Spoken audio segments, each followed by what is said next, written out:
कहानी खौफनाक साया। एक रात अंजलि अकेले अपने घर में बैठी थी।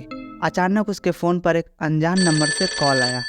उसने उठाया, लेकिन दूसरी तरफ कोई नहीं था। बस एक गहरी सांस सुनाई दी। अंजलि ने डरते हुए फ़ोन रख दिया। फिर एक आवाज़ आई, लेकिन इस बार यह उसकी खिड़की से थी। मुझे बाहर बुलाओ। एक गहरी आवाज़ बोली। अंजलि ने खिड़की की तरफ देखा, लेकिन कोई नहीं था।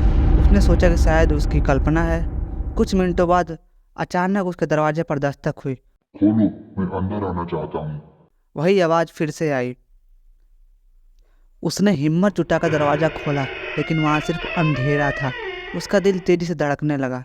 उसने सोचा कि शायद वह सपना देख रही है। तभी अचानक लाइट चली गई और अंधेरा गहरा हो गया। वह डर के मारे चिल्लाई, कौन हो तुम? लेकिन कोई जवाब नहीं आया। उसके चारों ओर सन्नाटा छा गया।